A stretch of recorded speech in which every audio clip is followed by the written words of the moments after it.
is the Vintage RPG Podcast, your source for the best in classic and contemporary RPGs. With your hosts, Hambone and Stu.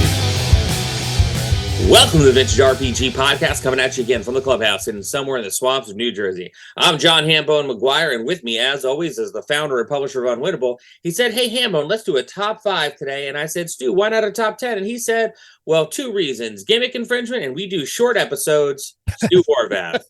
It's true. So, Stu, you recently released your book, Monsters, Aliens, and Holes in the Ground, a guide to tabletop role-playing games from D&D to Mothership.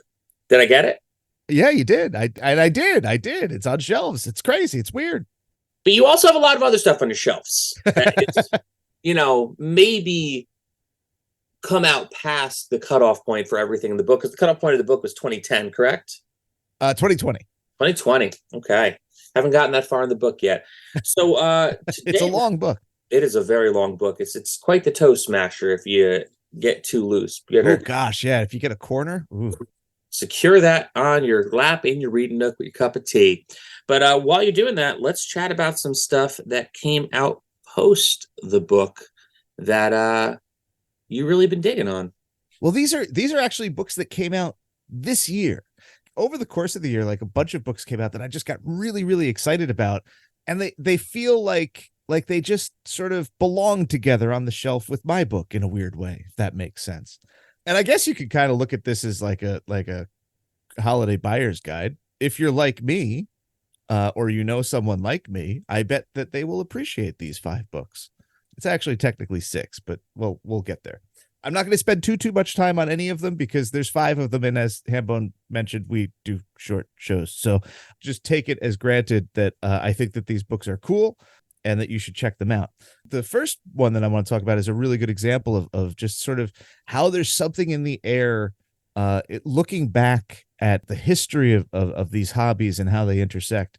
It's a book by Adam Rowe called Worlds Beyond Time, subtitle Sci-Fi Art of the 70s. Adam has been posting for a couple years on both Twitter and Instagram and a couple other places. On Twitter, he's at 70s sci-fi, and it's 70. And on Instagram, it's 70s sci-fi art with 70s spelled out. Basically doing the same sort of thing I do, posting cool art and sort of ruminating on where it came from, the artists, what they were inspired by, how it fits into the scheme of sort of genre art. And Worlds Beyond Time is the book version. So spinning out of an Instagram account, making a book that's, and it's fantastic. It's a collection of art. He hits just about every major artist of the 70s. He goes through, there's thematic collections, like Skull Planets is one section. Love it. It's just paintings of planets that are skulls, and I love it. Cryosleep robots. And then individual artists get profiled, and it's a fantastic book. If you like 70s art, it really is a distinct aesthetic, 70s science fiction art, and to a lesser extent, fantasy.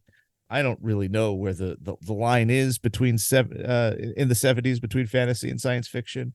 It's definitely different than today, and it's cool to see it and to be reminded of how it has changed in the years since. Yeah, I don't think many people knew where that line was in between during that time period, but I love the way it blended together, so I got no complaints. Yeah, like there's some Frazetta in the back, and it's just like, oh, of course there is. Like, why wouldn't there be? Because like it's the same vibe. It fits in somehow. That's it's hard to describe. And there's there's so many skeletons and spacesuits. I love that. Yeah, I mean, a day with a skeleton out of a spacesuit is like a day without sunshine. Right. So that's one, and I think that's a pretty good example of the idea of the books that we're going to look at for the rest of the episode.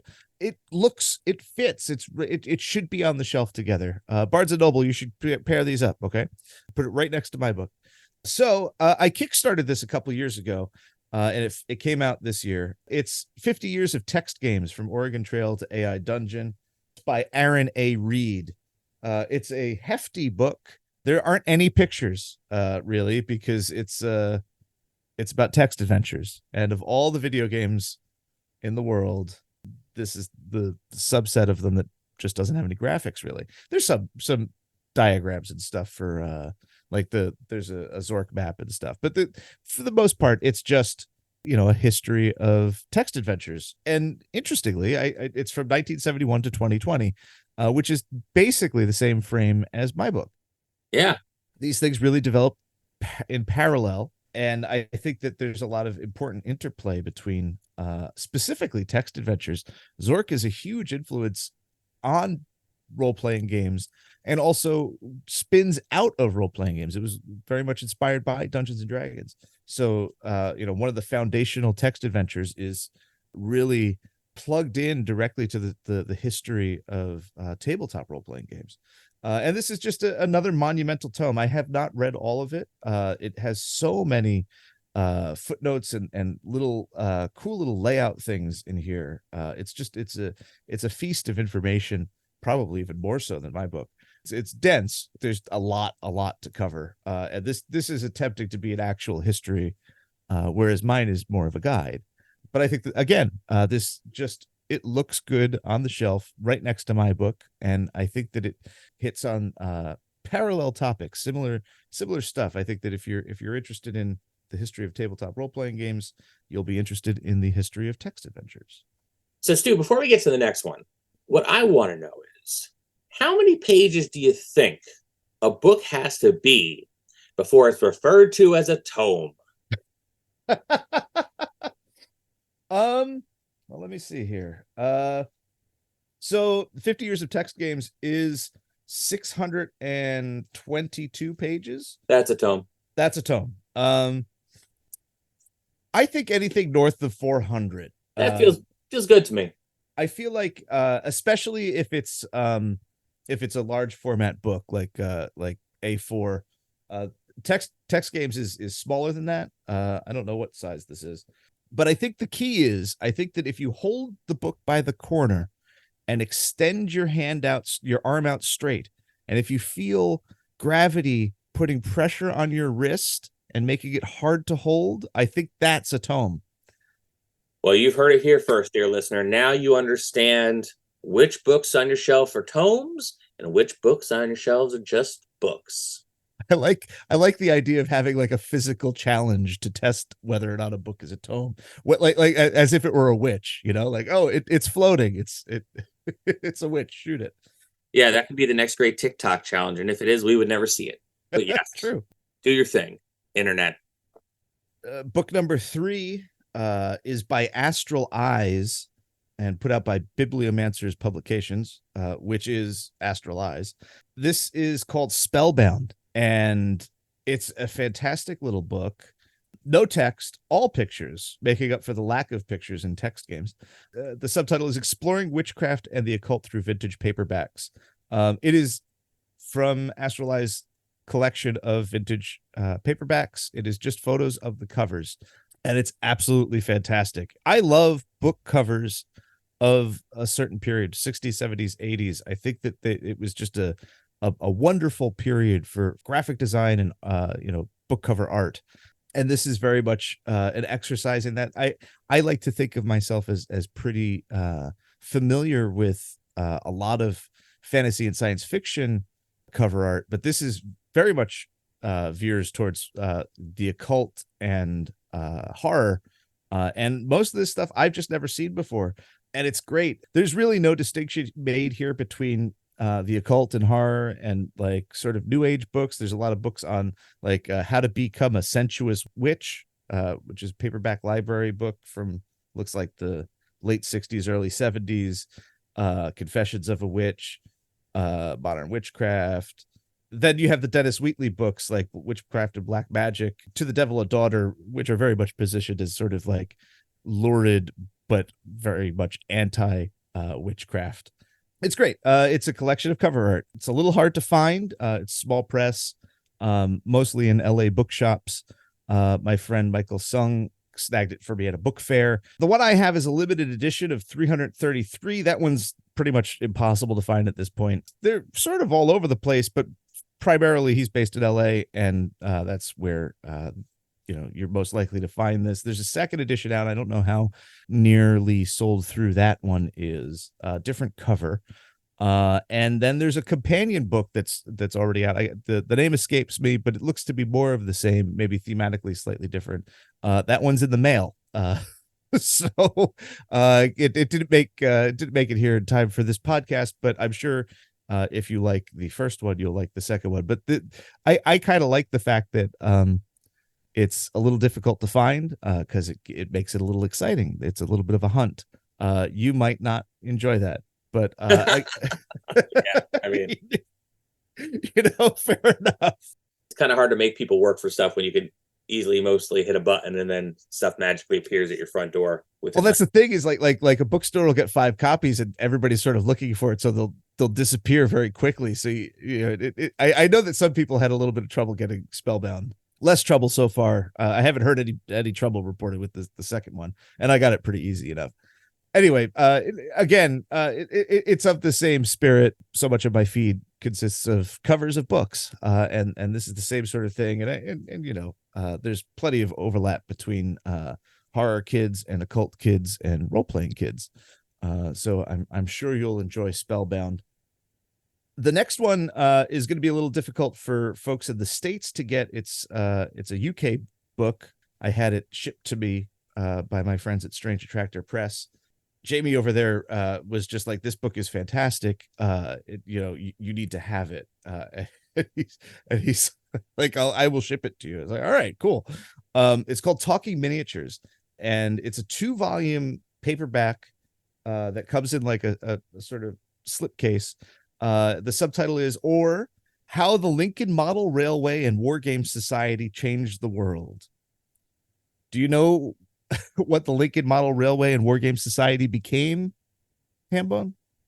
No, I mean, I knew there was a war game society, and I knew that there was like the Lincoln dudes because they like the trains, right? Yeah. So but I don't know what it became. They became Citadel, basically, and Citadel became Games Workshop. So this is sort of the birth and the evolution of the UK. I guess they call it the Lead Belt, the UK miniature scene. And this is basically a collection of interviews with everybody who was involved in the early society. And it takes the form of a series of interviews. So the first volume has interviews with the miniature designers, who are Alan and Michael Perry, Bob Naismith, and Trish Carden. Then there's game designers Rick Priestley, Andy Chambers, Jervis Johnson, and Tony Ackland, artist. Then volume 2 is miniature painters Mike McVeigh, Paul Robbins, the White Dwarf editors Paul Sawyer and Robin Dews, and then a collection of salesmen, craftsmen, and cat herders, Alan Merritt, Anthony Epworth, Tim Pollard, Richard Ellard, Chris Harbour, Andy Jones, Helen Morley. So what you have here is like an actual oral history of first-party sources of this industry, and it's full of full-color illustrations, photographs, like the ephemera, painted miniatures, so many book covers. Like, I'm only tangentially interested in Warhammer. My interest runs out basically in 1992. Like, I'm not interested in anything after that for the most part. And this is such like a tome. There you go. So it is.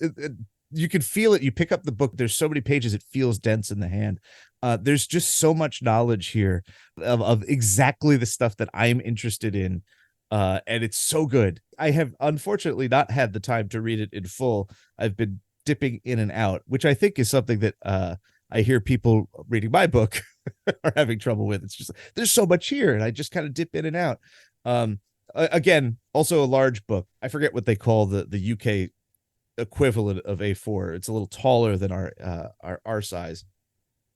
But again, just so much to see and learn in this book. As I said, it's 2 volumes, so we're 5 titles but 6 books. This podcast, really good stuff.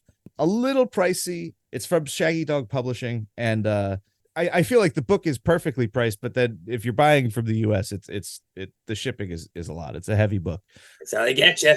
That is how you get you. But again, if you're into miniatures broadly, early Warhammer, or just the general UK gaming scene in the 80s, which I find endlessly fascinating because it's like a mirrorverse version of the US scene, with just like, it's like the same basic thing with a totally different aesthetic. You'll love this book, and I can't recommend it enough. Right on. And then the last book I have in the pile is from Strange Attractor, who, fair warning, will be publishing my next book. So, I mean, take everything I say with a grain of salt, I guess. But they put out a collection. It's called Vision of the Hawk, and it's the art of Arik Roper.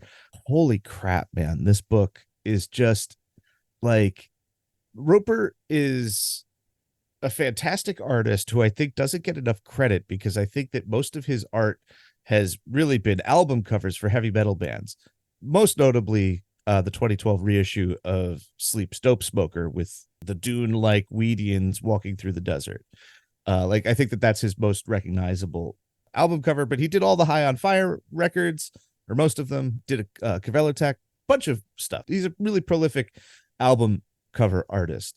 By taking his art off of album covers and collecting it together in a book, you get this body of work that is just like astounding, like truly, truly astounding. This guy has mastered so many different techniques and puts them to use in a style that is so evocative of 70s science fiction and fantasy artwork that we opened the show with, but is still very much himself and has his own established style. But you can see that he's inspired by Frazetta or Boris or Bernie Wrightson. There's so much Bernie Wrightson, especially in his ink work and his skeletons. He does really great skeletons. It's such an astounding body of work. It feels like he somehow, even though he started his, he's only a little bit older than us. Really?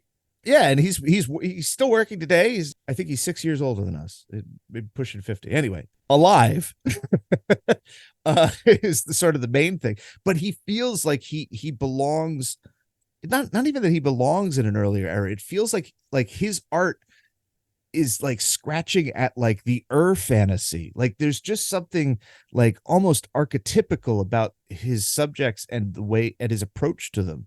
That makes me feel like he's always been there somehow.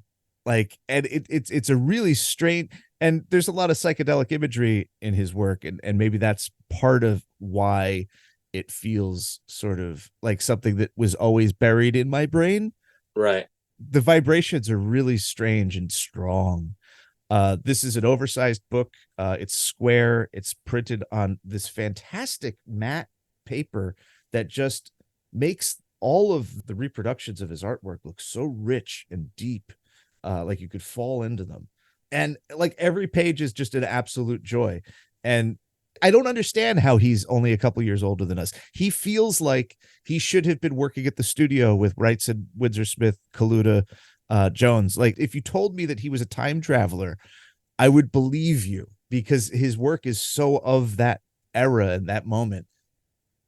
And it just, I don't know. It's really an awe-inspiring work. And I hope it helps him get like his due as a fantasy artist, because I just don't feel like we talk about this guy the way we should. The man's a treasure. Yeah, there's no other way to put it. We should be like running up and down, screaming on the top of our lungs in the streets to hire Arik Roper to do your role-playing games and fantasy novel covers. Well, very cool. Studio, any final thoughts on the little potpourri of books that you talked about today? I think my final thought is pick them up. Go to the bookstore. If they're not on the shelves at your favorite local bookstore, ask. I think that it's best to shop locally, but I think that all of these books deserve to be bought and owned and read and shelved and cherished. The best thing that you could do with a book is buy it, because that helps authors and artists continue to make books that can be bought and enjoyed. So I think that, use this as our holiday gift guide. 5 really great books that anybody who is interested in tabletop role-playing, I think will find something of interest under their covers. Also, real quick, are you allowed to give any kind of mention of the next book that you're writing, or was that a little bit of a tea ski that you kind of just dropped in there on everybody? Oh no, that's okay. I mean, I don't think we haven't contracted, but it's a done deal. We're going for it. It's fine. All right, very cool. What's it about? Dungeons. Yeah. Wait, let me do it right for the Jersey people out there. Yeah. So this is another amazing episode of the Vintage RPG Podcast. Stu, where can people find you on the internet? They can find me on Instagram at Vintage RPG, where I'll be posting, let's see, about at least 3 of these will be on the feed in 2024. Very cool. You can find me across the internet at John McGuire RPG. I'm on the Twitter. I'm on the Instagram. I'm on the Blue Sky. I think I'm on the TikTok at 320 Action Games. If you like the show, don't forget to rate, review, and subscribe. Your reviews really do help other listeners to find us. And if you really like the show, why not become a patron? Patreon.com/vintagerpg. We've got early release episodes for as little as $1 a month. They usually come out on Friday or early Saturday, depending on how late in the week we record them.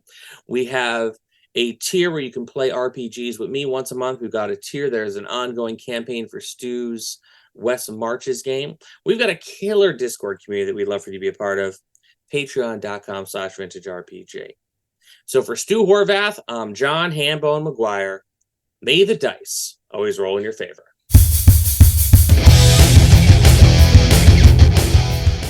Thanks for listening. Don't forget to like, review, and subscribe to the podcast. Every review helps other listeners to find us. The Vintage RPG Podcast is a ham-fisted production. Music by Dega West. Art by Schaefer Brown. If you like the podcast, you should also consider becoming a patron at patreon.com.